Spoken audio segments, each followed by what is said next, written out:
Talk of the Town is up and running in Eau Claire, Wisconsin, USA. I'm Scott Montesano, and this is where the Chippewa Valley comes to talk. A hello to everybody out there and wherever you may be. Hopefully you are finding some warmth to wherever you may be, though those furnaces are going to be earning their, well, I don't want to say their salary, but those furnaces are going to be enjoying the tender love and care you're going to be sending, the good vibes towards those furnaces the next couple of days as we embark on we don't get it this cold all the time in western Wisconsin and the upper Midwest, but we do get periods where it is like this, and this is how we earn that one or two perfect days that we get sometime between May and September. So all joking aside, may you stay safe and may you stay warm these next couple of days as the air is as angry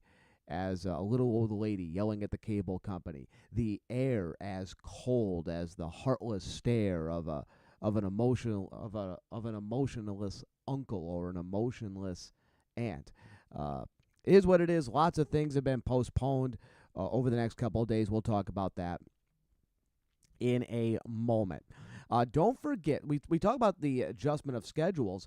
If you are listening on Thursday or you are watching the live feed on YouTube, quick note out there, we were scheduled to do basketball on Friday night. Instead, we're going to have a basketball game tonight, Thursday night. The Regis Ramblers against Stanley Boyd in boys basketball, originally planned for Friday. They bumped it up to Thursday because why not? That's probably the best way of putting it. Why not?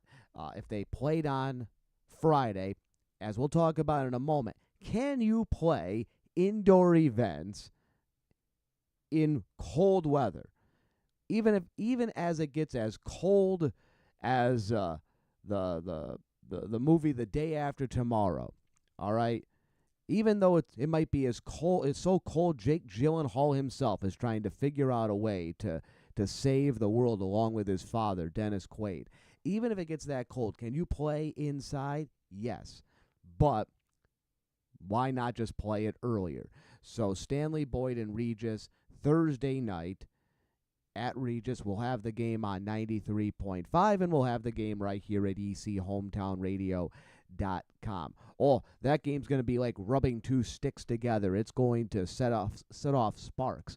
First place in the Clover Bell Conference is at stake for that one. So we've got that, of course. If you had something planned for Friday or over the weekend, be checking because there's a good chance that it has been moved, postponed, canceled, all of that. Start off with something that has nothing to do with the weather, though. Congratulations in order to a friend of the program, Rusty Volk, formerly the executive director at the Northern Wisconsin State Fair. Announced his retirement about a year ago and then stepped aside here in the last few weeks after helping to work Brian Mackey into the role. Well, Rusty Volk, honored by the Wisconsin Association of Fairs for his 18 years of service to the Northern Wisconsin State Fair. So congratulations to Rusty Volk, honored by the Wisconsin Association of Fairs. 18 years.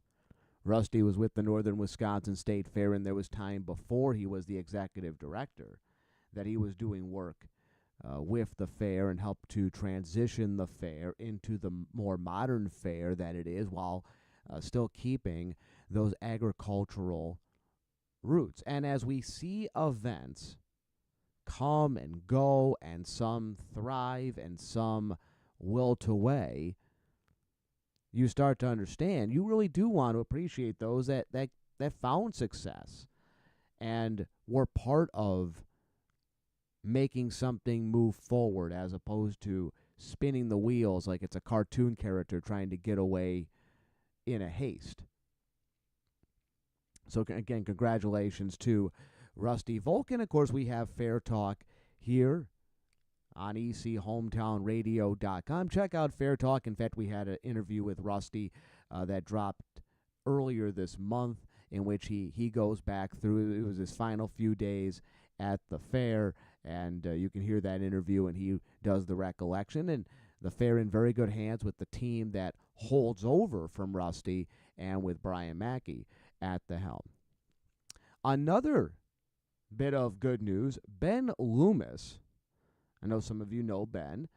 Ben Loomis will compete in the Nordic Combined at next month's Olympics in Italy.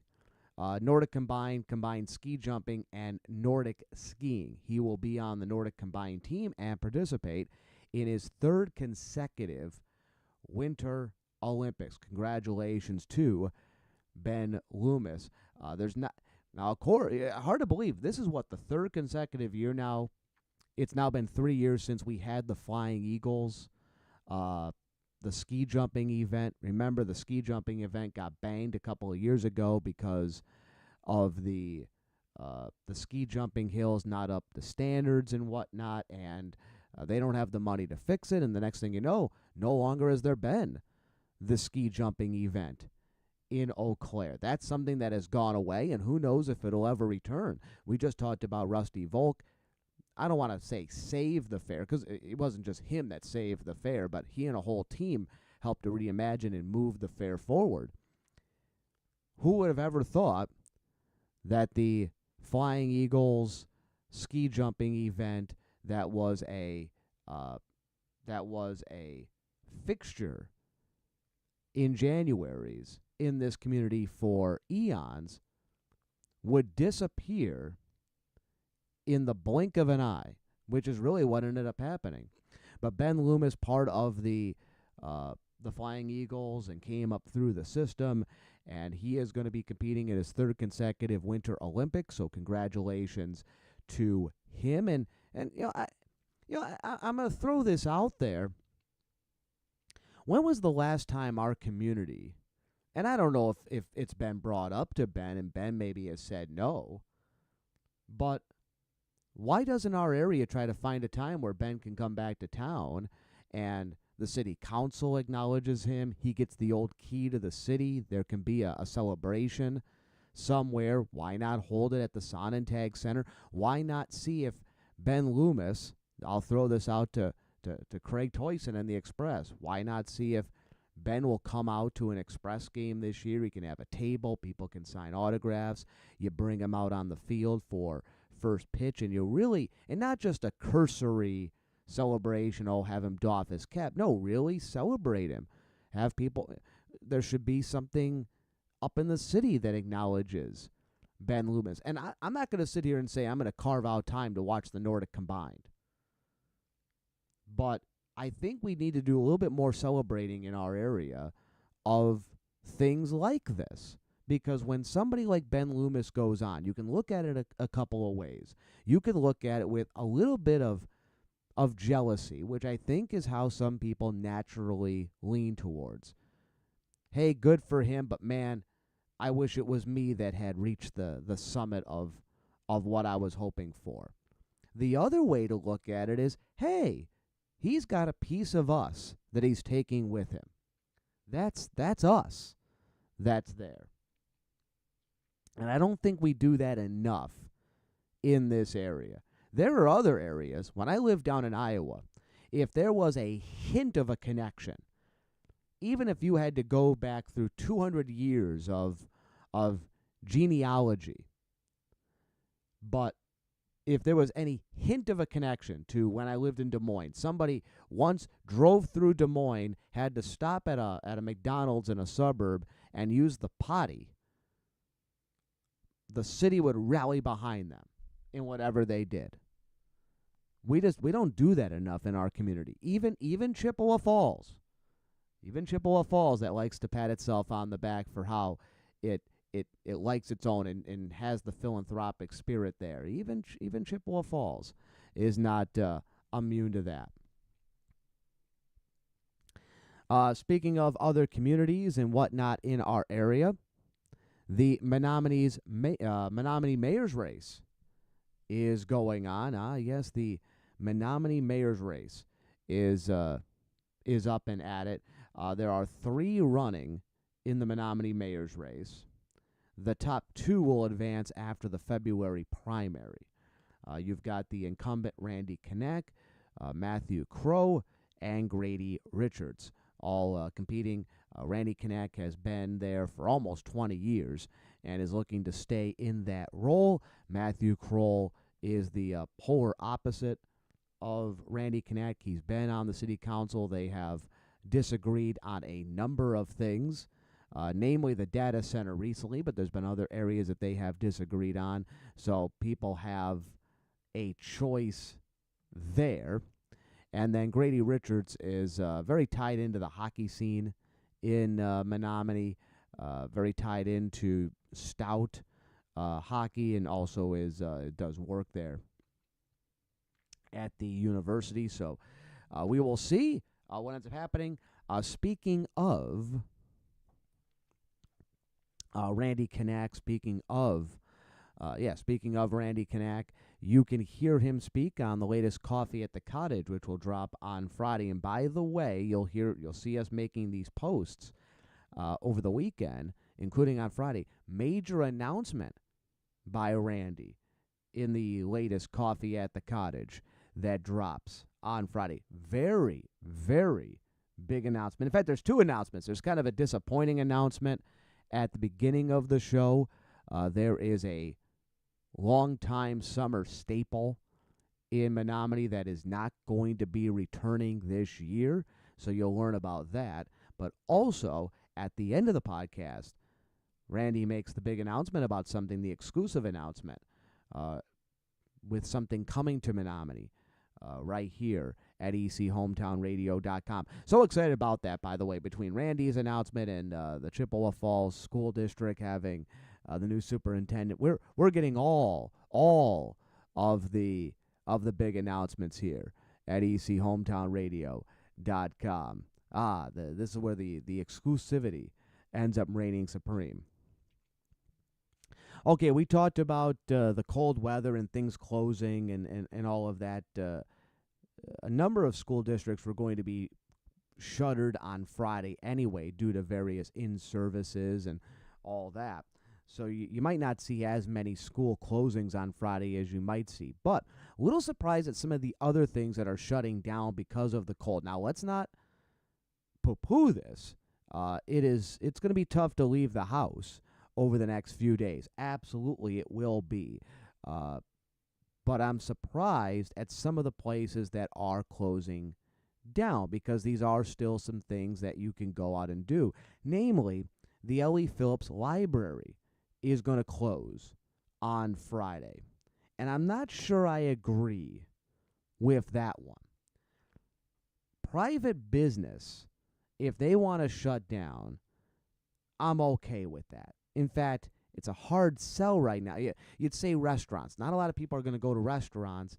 If a restaurant wanted to shut down, I'd have a hard time arguing against that. Though, big reason why restaurants for the longest time wouldn't even be closed on Monday or Tuesdays. If somebody goes to you and you're closed, they get there and there's a, hey, we're closed today, check us out tomorrow. A lot of times they actually, it's not like they're going to come right back the next day. It might be several weeks, months, or years before they circle back to you because if you're closed, somebody else is probably open at that point in time.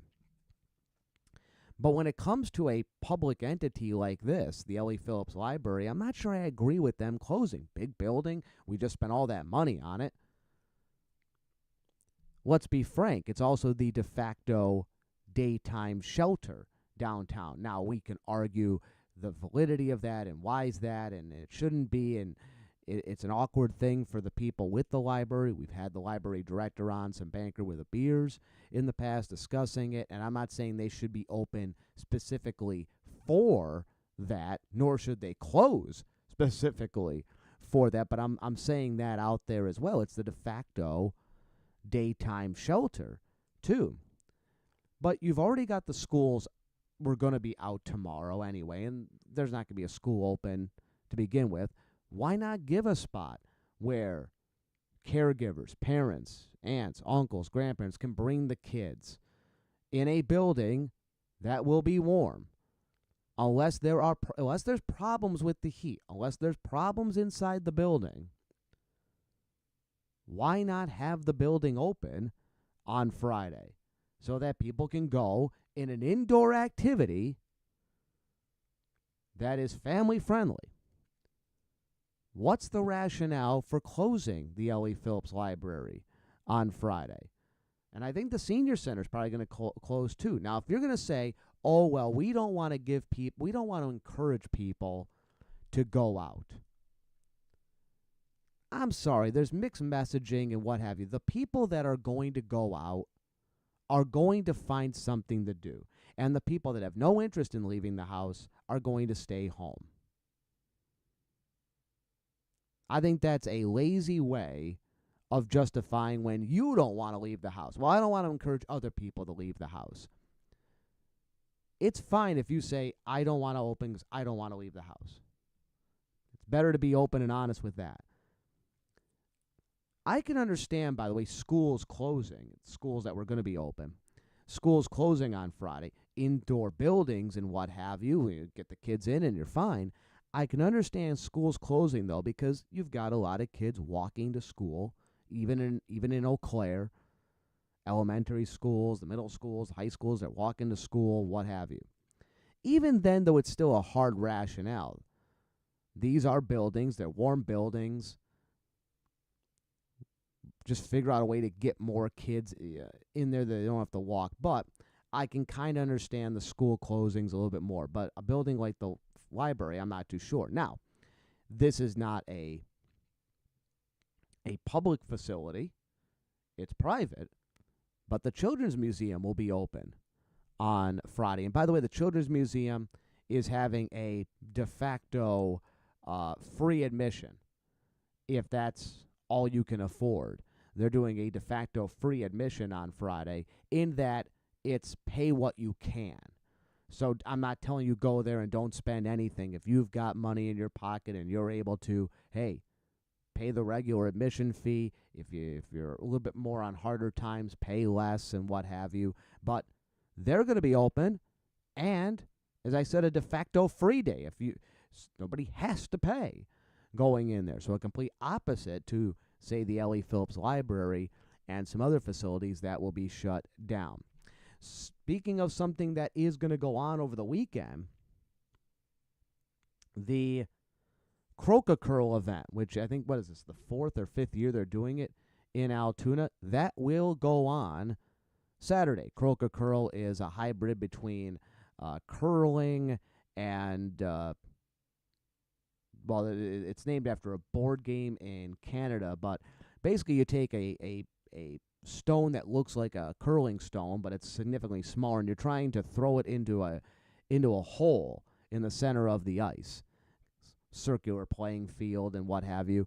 River Prairie, they've got a Croca Curl set that is there, and it's one of the only ones in the United States, kind of like Coob, in that de facto this area becomes the home of the U.S. Championships. They've kind of self-called it the U.S. Championships, but it's cool, and they've done this over the last few years, part of a number of events they have programmed at River Prairie. They're going to hold that this weekend, the Croca Curl event on Saturday, despite the weather. I guess they can't move it. That would be my guess. I guess they can't move it, because the tough thing is, this isn't tough it out weather. You're not proving anything if you are outside. And they're going to have fire pits, and they're going to have heated tents, and if you want to go to the event, absolutely go to the event. All right? But if you stay home, I'm not going to argue with you either for it. I'm sure if they could move it, they would move it from this weekend. In fact, I'm actually going to see Roy Atkinson from the city of Altoona here in just a couple of moments to do the Brains and Beers podcast recording. That'll drop in February. I'll ask him a little bit about that, why they weren't able to move off of it. When it comes to the weather, and even more so the cold than, say, snow, because when you have snow or precipitation of any type, you might physically not be able to get somewhere. When it comes to the cold, it's a little bit harder to navigate what's the right call, what are people doing right, and there's an awful lot of hypocrisy that goes on with it. Because let's say, for instance, the Green Bay Packers had not, let's say the Green Bay Packers had not lost to the Bears and they'd won last week. Let's say the Packers actually got to host this weekend. Let's say the Packers were at home this weekend for the NFC Championship, and it's not going to be any warmer over in Green Bay. You know that game would be played with no restrictions. I mean, they played the NFC Championship game some 20 years ago, the Packers and the Giants, in weather that was similar to this, not quite as cold. But there was, I think it was, 2 years ago, Kansas City had a run of negative temperatures, and they played the game at night and what have you. So the reality of it is you would have, on one hand, people saying, hey, stay home, don't risk it, what have you. And then you'd have the sporting event where there'd be 70, 80,000 people around. When it comes to the cold, whereas with snow and precipitation, we've kind of had the acceptance on certain things, we're still trying to learn what the acceptable level is for a society. How cold is too cold and whatnot. I'll tell you this. One thing that I didn't mention with the schools, I don't think it's as big of an issue here, but back where I'm from in upstate New York, and they're getting this cold now. Not as cold, but it's pretty darn cold. And when you get temperatures under zero in my area will shut down because we're not used to that type of cold. The reason they'll close schools. They'll close schools when it's getting close to zero. We'll have school in the snow. Too cold, though, and they have to cancel. And the reason is you can't start the buses. The buses wouldn't start up, at least when I was growing up. The buses wouldn't start. So I don't know if that's still an issue out there. But again, be safe wherever you may be this weekend, and more so than being safe, find a way to enjoy yourself over the next few days, because you're gonna be hunkered in. You're not gonna want to leave. Let's all be adults here. This is baby making weather for a number of people. That's one way to obviously that's one way to obviously warm up as well. A couple other things that we will point out here before we go. Clint Moses over in Menominee has introduced legislation aiming for transparency in data center development. As we've said before, you obviously have the controversy that has amassed in Menominee. It's going to be coming to Eau Claire sometime soon. There will be discussion in Eau Claire about a data center before we know it. And I think we got to start to lay out the ground rules. I think that's the important thing. It is a hot button topic. I think there are legitimate reasons to be for it. There are very much legitimate reasons to be against it, and I think we have to figure out some ground rules and things that we will agree upon. I think that's important for everybody to know. Eau Claire's PFAS facility is going to open by the summer. That's not something that really gets people overly excited for, people overly giddy or fired up over the new PFAS center. With that, mentioned Rusty Volk being honored as well. Valentine's Day. I saw this post, by the way. And remember, there's not that many places locally for a good Valentine's dinner. If you want to enjoy Valentine's on Valentine's, which is on a Saturday this year, you best be getting those reservations in by next week, I would say. If you want to be doing Valentine's between, say, 6 and 7:30 on Valentine's night, you might want to take advantage of it. Alas, Uncle Scotty will not be doing Valentine's on Valentine's night. The missus and I will be very busy with youth activities that day. One of us is going to have to go to Barron for our son's hockey. The other one will have our daughter's home gymnastics meet. So busy will be us. But we'll find another day to do it. What else we have here? I want to see this before we go. Does this fire me up? Let's see. What do we got here? Nope, there's nothing. Nope, nothing there that intrigues me with that. All right. There are other things that are stewing that we might get to. I mentioned that over in Menominee, you'll hear it on Coffee at the Cottage. The good news of a major thing coming to Menominee will be announced on that podcast that drops tomorrow, but also the acknowledgement that a long-time summer event is not returning this year. And without getting too deep into it and whatnot, I think I'm going to put a pin on maybe talking about that for another week or so. But it's an example of, in this area, why can't organizations work together more?